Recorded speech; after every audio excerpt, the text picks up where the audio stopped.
said before, I am going to be making a PS3 video and everything else, but just to get one thing squared away.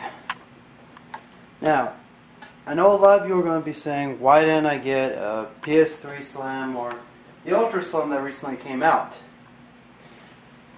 Here's the reason why.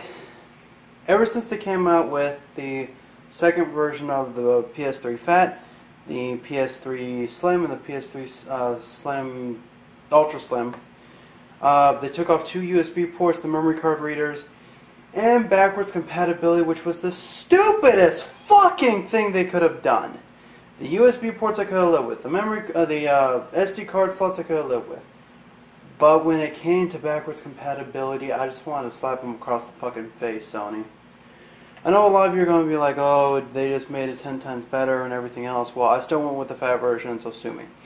At any rate, yours might be different on this part, but even when it having power and it registers that have power and the back switch is actually turned on, all USB ports for some reason do not give any power.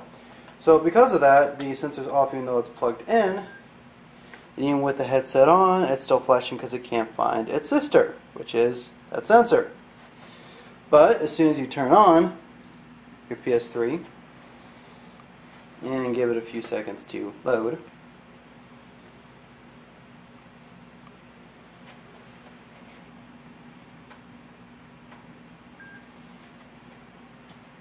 it's connected. No problems. Now here comes the fun part. And I'm going to go ahead and transition from one to the other now. And we're back. Sorry about that. Apparently I was able to get my recording system to work, but unfortunately I don't have an HDMI set up for my recording system. And when I tried to do it with the camera, it looked terrible. At any rate, this is just a basic setup on how to pretty much get connected and some other stuff. Now before I continue, I reviewed part of the video and I was a little bit surprised. Now the beginning part of the video is basically almost a month ago, because my computer's been having a lot of problems, so I've been trying to recover all of my data.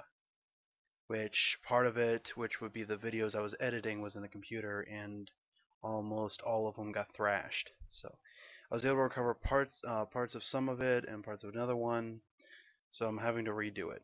Fun. At any rate, so this is actually in the future from when it was actually made now.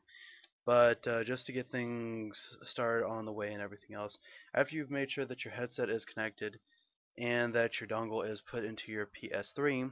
Also note one thing, this cannot be put like the Xbox where it can be put into a separate power source for the PS3. The reason why is because inside the dongle is actually a microphone adapter used for the Wii, the PC, and the PS3. The Xbox cannot support that, considering it's, for some reason, its design is not that way. And that's the reason why you get an extra cable for your Xbox 360 controller along with the extra port in the headset. Now, with that in mind, let's go ahead and continue on. After you've made sure everything is connected and everything else, go ahead and go down to your sound settings. Oops, wrong one. Actually, yeah, go ahead and go to sound settings. First thing that you're going to have to do is go to your audio output. Now, just to tell you, if you have an HDMI set up, then normally it's going to be hooked up to HDMI only. The type you want to do is the very bottom one, which is similar to this, but it actually has an HDMI cable in it. The reason why is that way it actually supports it. If you just go HDMI, you're not going to hear anything through your headphones. This is also labeled in the instructions. Okay, blah blah blah, yes. And if you want this to be able to be heard through your TV as well as your headphones, go to the audio multi-output and go ahead and just turn that on. Now everything can be heard through the headphones and through the TV. If you don't, then just turn it off. Go ahead and go back, and next you want to go to your accessory settings. And I'm already down there, but go down to your audio device settings. Now, I have 3 different headsets that are actually connected to this. 2 now, considering one of them are broken. But pretty much, once when you've already had your settings configured like I showed you before, go ahead and scroll down until you see Afterglow, or scroll up in my case. I scroll all the way down, it said not in use, but if you scroll all the way up, it says Afterglow. As soon as you click that, it automatically switches your output on the bottom one as well. Now note, you don't have to have your output to be only the Afterglow. You can change it to any other headset or just the system default, which would be your speaker system or your TV in another sense. Once when that's set up, you can try and test it, but I've been having not much luck trying to test it. I've tried it and I can hear myself through the headphones, but nothing really happens to actually show for it. That's the one thing that actually irritates me a little bit. But after you've done those simple settings on a analog or an HDMI cable, pretty much you're done. The only reason why I figured I better make a video about this and post this one before the Xbox one is because of that simple explanation I gave you before. For some strange reason, the PS3 dongle and the PC and everything else, like pretty much the dongle and the instruction manuals do not give you an explanation why uh, you only have to hook up your dongle to the console or the PC. It doesn't give you an explanation why it has to be that way.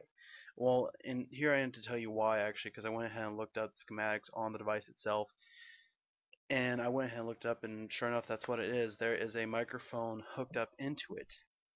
So pretty much, your microphone's completely wireless as well as your speakers when it comes to the PS3 or the Wii or the PC.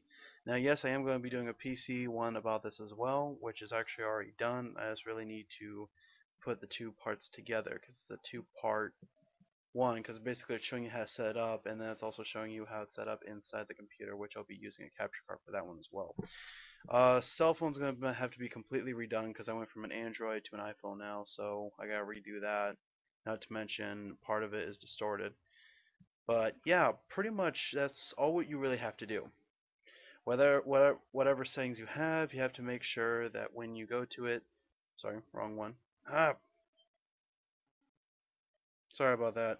I'm using the the PS3 Bluetooth remote, so sometimes I have problems with it. Make sure that if you want it again to go through your speakers and through the headset to have this on, and make sure that you go to the bottom settings whether you use HDMI or composite, both of them you have to do it with.